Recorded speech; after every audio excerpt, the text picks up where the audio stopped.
Hey guys, it's Meme, and tonight I'm going to bring you along as I make another one of these, this time for Addie out of the pink, but this one was for Emmy. I have been wanting to make one of these big kind of square boxed bags for a really long time, and probably a year and a half ago or more, I had Emily at So Charming do this embroidery for me on a fat quarter.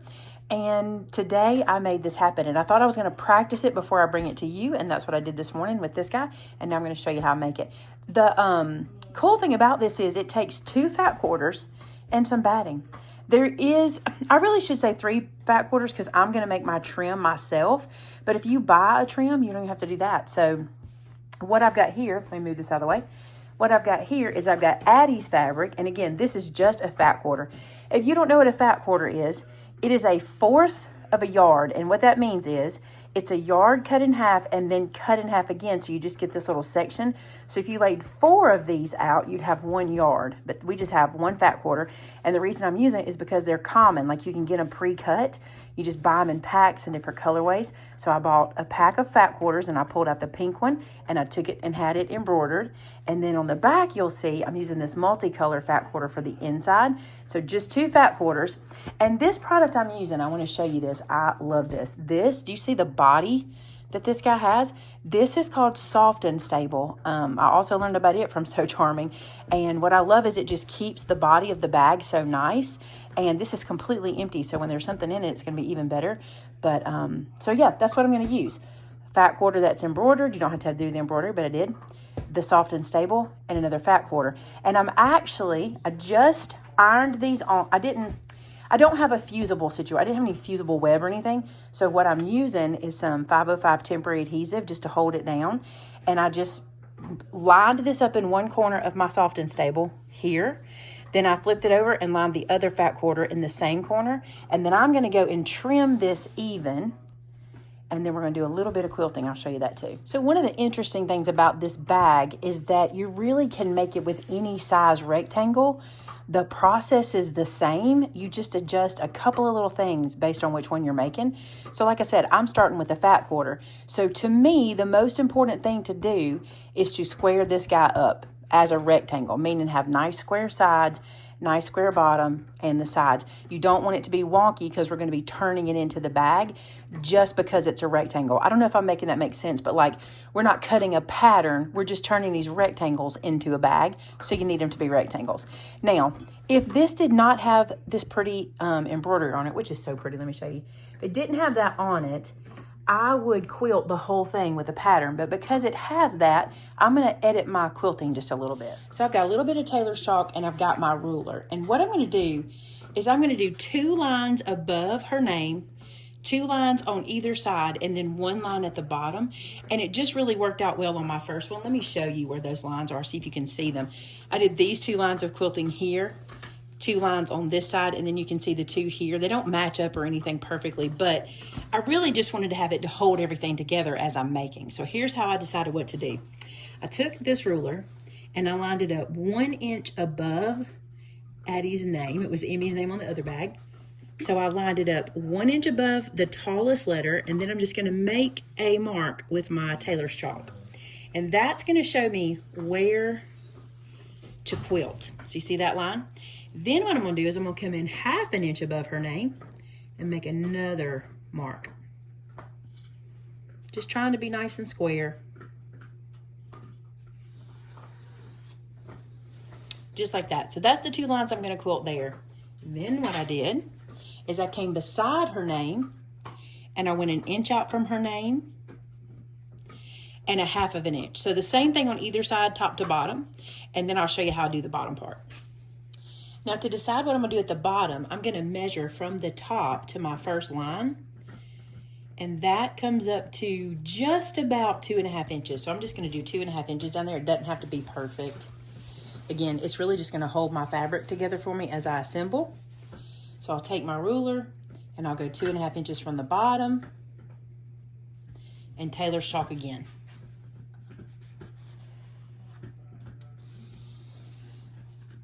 Then we move up 1/2 inch and chalk again. And that way our little design will be pretty similar. You do you. If you don't have a name or if you don't have an image you're trying to avoid, you totally could just do regular quilting. And honestly, what I had thought about doing, I just don't want to spend that much time on it, was doing a little like circle stitch around this and then just what is it called? Meandering the rest of the way. But I think this works out really cool. So now let's go to the sewing machine. So what I'm going to do here is just sew, and I'm using my walking foot, and I'm just going to sew on those little chalk lines we made. So I'm just making sure the line goes between the feet. When I say between the feet, between that little indent between the feet. This is going to be super boring for you to watch, so I'm going to do every line that we drew with chalk, and we'll get right back together. Now this is the back side of our piece, and what I have created here is a 2-inch piece of fabric that I have folded in half and ironed.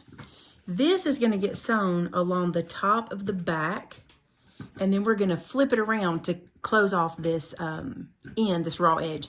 Now this tutorial that I'm following, I actually found on TikTok. I'm going to share it in the description, share a link to it. So if you want to watch her do it, I'm doing exactly what she did. It does leave my zipper exposed, but honestly, no one's ever going to see that, so I'm not too worried about it. So I'm going to take this to the sewing machine, and I'm going to sew it on this end. I think I'm going to do about 1/4 of an inch. It might be a little less than 1/4 of an inch, just using this little section of my walking foot as my guide.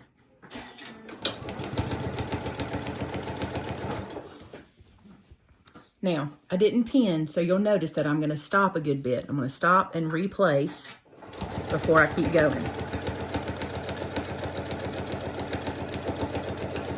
As soon as it starts to feel unsteady in my hand, I want to stop and replace my hand.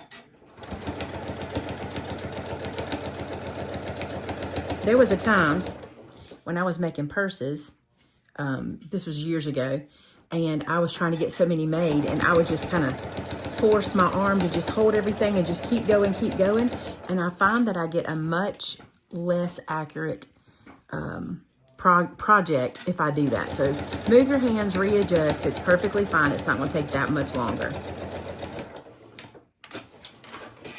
You're also going to notice I'm not doing any back stitching here. Every single seam gets covered up again. I'm only going to back stitch at the very end, and you'll see that. All right, so now that we've got this sewn on here, the way she does in the tutorial is she flips it over. I'm going to go and iron this real quick. I want this to be nice and flat. Ooh, I got some stringies. I'm going to cut those off, and I'm going to go iron this flat real quick. So I ironed that flat, and what I'm going to do here is I'm going to pull this over this tape that we made. I'm going to pull that over, and I'm going to get that started under my needle. I apologize if y'all hear my puppy. She has a bone, and she is going to town underneath this table, so I hope you're not having to listen to it, but I'm having to listen to it, so there you go. Now I'm going to put a couple of clips on here because this, to me, slips pretty easy. You can go under and trim more of this away if you didn't leave yourself enough to flip over. I think I'm going to be fine. I just need to get this guy started. Let's come in here. I'm going to drop that foot down, and now I'm going to go very slow. I'm going to turn my stitch down. I'm going to go very slow all the way down.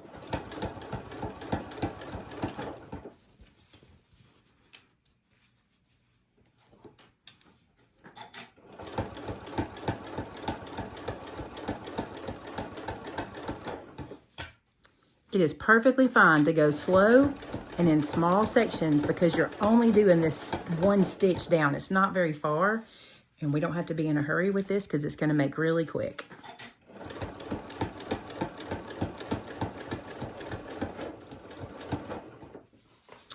The beauty of doing this way without using like a pre-made bias tape is that you already know the back is sewn on. You're not having to catch 2 layers. Here, as long as I'm catching the front, my back is sewn in place, and I'm not too worried about anything being missed back there.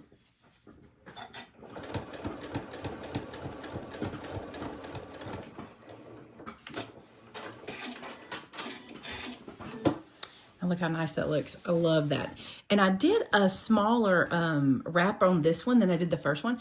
I just liked it a little bit a little bit more dainty. Addie's a little older. This feels a little more, I don't know, older to me. So I did a little bit smaller. All right, I'm going to do the other end the exact same way. And then we'll get back together. So you don't have to watch me do that twice. Now we can go ahead and trim these off even at the end. They all get tucked into the seam later, so they're not going to be exposed. They won't be raw. They'll be good. I was sitting here sewing this and I was thinking, if you're coming to our paper crafting and sewing event called Craft Acropolis that's here in my hometown of Clanton, Alabama in May, this is the perfect thing this is the project to do for everybody in your family. You can have all your Christmas presents done before you even get into the fall, because these are so quick you can make one for everybody. Good idea, right? Okay, I need to go get some zipper and we'll be right back. So this is zipper tape, and it has these separate zipper pulls, which is cool because you could mix the colors if you want to use a different color on your zipper. I'm just going to use white on this one, but I'm just going to install this first. And I want you to see that I'm letting it hang over the top end just a little bit. I'm not too stressed about how much that one's hanging over, as long as it's over a bit. That's about 1/2 inch over. But at the bottom, I'm going to let it hang over a good bit, so I have plenty of room to put my zipper on. And I'm using my zipper foot. I need to move my needle. And I'm just going to place this in, and then right beside the zipper, we're going to sew it down.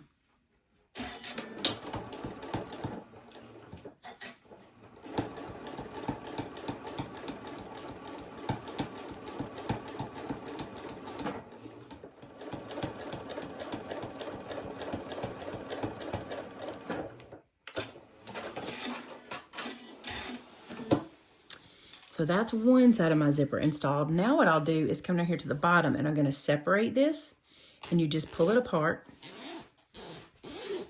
just like this, and I'm going to sew the other piece to the other end, making sure I leave the same amount hanging over at the top of this one that I did the other one. You have to do it opposite this side because we flipped them around. So I'm leaving extra here, and I'll only have about 1/2 inch at the bottom hanging over this one. I'll show you that when it's time to put the zipper on. All right, so now what we're going to do is bring our zipper together, okay? Don't worry too much about if it's in the center of the bag or whatever. We're just going to put the zipper foot on. Not zipper foot, what is that called? The zipper pull, that's it. We're just going to put the pull on. And what I do is I just kind of bring this together, and then I'm going to clip this down so I don't have to have so many fingers, just to hold this in place. And if you need to, you might want to put some pins up here. Let me show what I mean. You might want to just put a pin or two up here, even if it's not sticking all the way out the other side, just to hold this down a bit, like so. Okay, then get your zipper pull. All right, I'm not going to tell you how long that took to fidget with that. I'm going to see if I've got it so you can see it slide on.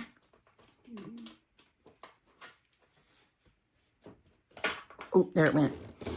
Sometimes I get lucky, and tonight I did not. That took me a while to fidget with, but once you get it on, it's on. So sometimes it goes quick, sometimes it doesn't, but now it's on. We don't have to stress about it, but you do not want to pull it off because then you have to put it on again. All right, so I'm going to pull my little clippies out. Now what I want to do is I want to turn this around, okay? I want to make sure I have this pink side on the inside. So I'm going to hold that zipper and turn this guy out. So now we have this kind of tube with our zipper in there. I'm going to pull it a little tighter so I can get this to lay down better. Now what we need to do is we need to find the center of the back. So what I'm going to do is roll that zipper out and then put my finger in here and get my fabric all in. And right down here at the bottom, we're going to do a little notch cut. Just a little cut, just to let us know where the center is. And you want to do that on both ends. Just find your center. Then I'm going to open it up. You see what I'm doing here? I'm opening it flat with the zipper facing up. And now I have some webbing that's going to be my little handles. And I'll show you what we're going to do with that. I'm going to take this guy. I'm going to pull this back where you can see inside. This is my little webbing. I cut 5.5 inch pieces. Seems like a lot, but it actually worked out really well earlier, so I'm going to go with that again. So I've got it there. I'm going to fold it down in a little loop, like so, and I'm going to stick that underneath. So my little loop is going to get sewn into this seam at the middle of this side, and then these guys, the zipper and everything, is going to get sewn down with it, okay, just like this. So we need to get our zipper close to touching and then pin everything down. When I sewed mine earlier, I did a 1/2 inch seam here, which is a pretty good seam, but I want to be sure I can catch everything in there. And I'm not as worried about the size of the bag being smaller because this bag's pretty big. So we're going to do a 1/2 inch seam here again.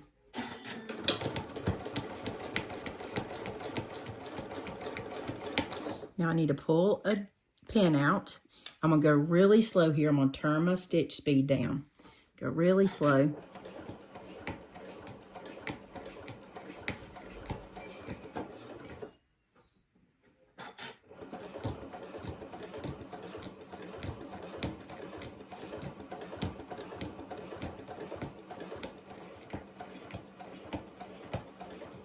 And you'll notice I'm not back stitching. There's no reason. We're going to encase all these seams later. Okay, so now we have that all sewn in, and this is nice and clean. We'll trim all this up later because I'm going to trim this down. Now I want to do this exact same thing on the other side. This side's a bit easier because my zipper is completely closed. Okay, now I'm going to take it to my cutting table, and with my rotary blade, I'm going to trim this up about a 1/4 inch away because I can see that I got my tape and my little loop in there. Everything's in.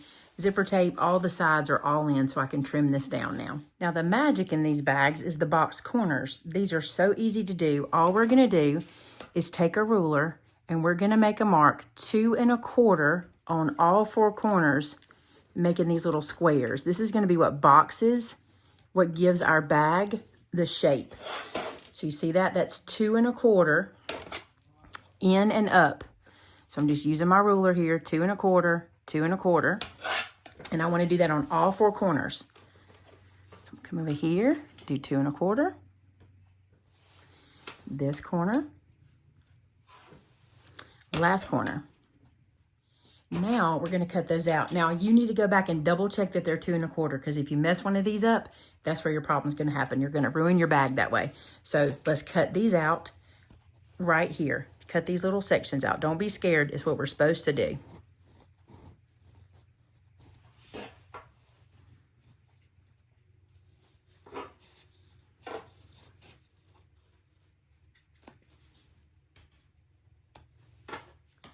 Now what we're going to do, I've cut 2 pieces, the length of this little end down here, and we're going to cover these ends. This is where everything's getting encased. So this piece we're just going to lay flat, and I'm just going to sew it about a 1/4 inch. And my needle is still moved over, so I'm just going to go about right here and just sew that on. You still want to be careful because you're going over your zipper again. Don't fly through it. I'm going a little faster than before, but don't fly through it. Now what we're going to do is we're going to pull this out like so. I'm going to flip this over, and we're going to fold this down and tuck it over. That's how easy it is to hide all of our workings in there. So I'm going to do that again because when I moved it, I lost it. Fold this down, tuck it over, take it back to our machine and sew that one down.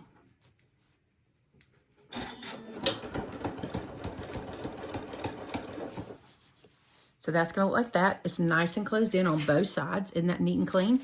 All right, do the other end exactly the same. Now for this portion, we're going to hide this seam just like we did this one. But for this time, I want to turn one end under first. I'm going to see how big I need this. I'm going to go about 1/2 inch longer. This is not an exact science. This is just how I'm doing it. So, all right, so we've got this piece. I'm going to fold it down and finger press it.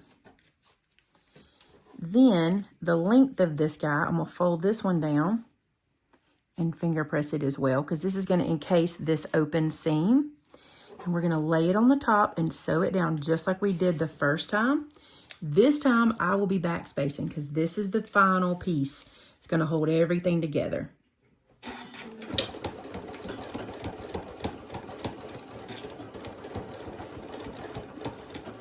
I think I said backspacing. You know what I meant, backstitching. All right, so just so you can see, I folded in an edge, and then I back tacked on both of these sides. Now we're going to flip this over just like we've been doing. We're going to fold this down. You kind of have to pull on those a little bit because they get a little open on the ends. All right, so we're going to fold this in and then fold this over and tack it down. Again, back tack at the top and the bottom on this one.